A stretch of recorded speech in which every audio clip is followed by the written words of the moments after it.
मैं कक्षा 8वीं की छात्रा आज आप सभी के समक्ष नई शिक्षा नीति पर एक भाषण लेकर प्रस्तुत हुई हूँ।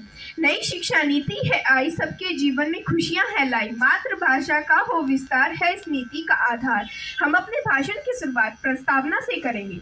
शिक्षा मानव जीवन के विशेष का सर्वोत्तम साधन है। प्राचीन शिक्षा व्यवस्था मानव को उच्च आदर्श की उपलब्धि के लिए अग्रसर करती थी और उसके व्यक्तित्व, सामाजिक और राष्ट्रीय जीवन में सामायिक विकास में सहायता करती है।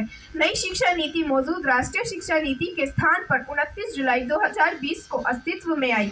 शिक्षा नीति में यह बदलाव कुल 24 वर्ष के अंतराल के बाद किया गया। अंग्रेजी शासन में शिक्षा की स्थिति सन 1835 में जब वर्तमान शिक्षा प्रणाली नींव रखी गई, तब लॉर्ड मैकाले ने स्पष्ट शब्दों में कहा था कि अंग्रेजी शिक्षा का उद्देश्य भारत में प्रशासन को भूमिका निभाने तथा सरकारी कार्य के लिए भारत के लोगों को तैयार करना है। इसके फलस्वरूप एक सदी तक अंग्रेजी शिक्षा पद्धति के प्रयोग में लाने के बाद भी सन 1935 में भारत साक्षरता के 10 के आंकड़े को भी पार नहीं कर सका।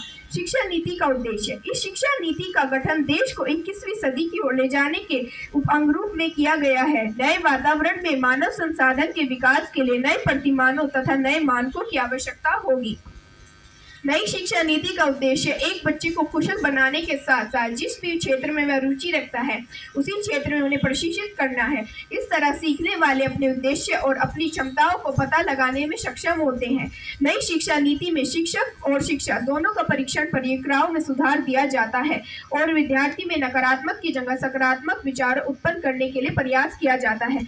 अशिक्षित को शिक्षा दो, अज्ञानी को ज्ञान, शिक्षा से ही बन सकता है भारत देश महान। धन्यवाद एवं आपका दिन मंगलमय हो।